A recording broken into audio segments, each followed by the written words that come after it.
All right, buenos dias a todos, guys. Today we're going to be reviewing ser and estar. We've looked at them separately, but now we're going to put them side by side. So looking at the right, we're going to start with estar. So we have estoy, estás, está, estamos, and están. Please remember the accent marks, guys, because without them, they mean different words that don't pertain to the verb to be. So for our acronym, we use the place, which refers to the position. So, for example, al lado de, which is next to. Location, él está en la biblioteca. He's in the library. And action, I'm not going to go into this one, but I will say it's the ing. So, like he is running, she is jumping, that sort of thing. A condition, él está enfermo. So he is sick. Or an emotion, ella está feliz. She is happy, excuse me.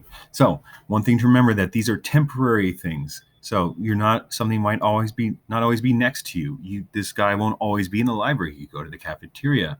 The boy will not always be running. He's going to stop at some point. He will not always be sick. They've got to get better at some point, and she will not always be happy because it's just life. Sometimes it'd be like that. On the left we have ser, and the conjugations for that are soy, eres, es, somos, and son. And the acronym we used for that one was doctor.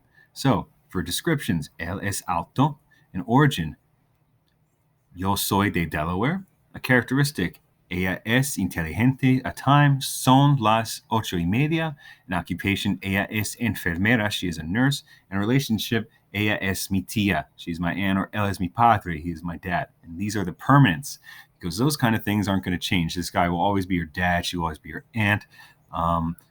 For occupations, it's not permanent, but it is for an extended period of time. So somebody can be a doctor for many, many years. Descriptions, people don't typically change their height within a day or two. An origin, you will always be from a state. Characteristics, so those don't typically change within a short period of time. So if somebody's funny, they're going to be funny for a while. Or if somebody's serious, they're not going to suddenly stop being so serious. Time, well, time is that. Anyway, so here's what I would like you guys to look at next is this.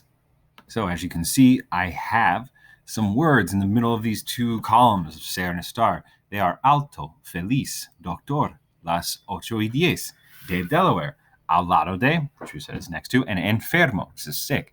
What I would like you guys to do is pause the video and sort them on your own. It shouldn't take too long, maybe 30 seconds at most, because I think you guys have a good idea. Did you stop it? I hope so. Moving on. So, provided that you didn't cheat and just jump ahead, here is the answers. So, for ser, we have de Delaware because it's an origin. Alto is a description.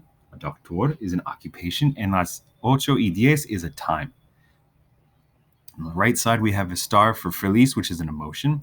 Al lado de, next to, is a position. And enfermo, sick, is a condition. So, with that all in mind, I would like you guys to do the two worksheets that I provided on the Schoology page. This shouldn't take too long because, this is fairly easy for you guys. I know you did do a pretty good job of this as we were reviewing in class. One thing I would like to say, though, is in regards to the house projects, I will probably bump those up to Monday so that you have a little extra time because some people aren't sure about how to submit them. If you want, you can do PowerPoints. If you want to make one big document with a picture and then put some clip arts of some furniture, that's fine. Either way, or if you want to do another one, let me know. But just make sure they follow something like the format that has been described. So you guys can probably find a blank template of a house layout from a top-down view or a blank from a cutaway. And then just kind of put some pictures in there as you want. For a PowerPoint, I'm not too sure about that one, but if you have any ideas, please let me know. So with that in mind, we're going to stop for here. And again, I'm going to have my office hours from Monday, Wednesday, Friday. I'm not sure about next week if that's your spring break or not, but I'll probably post at some point to talk about whether or not we do have class. So until next time,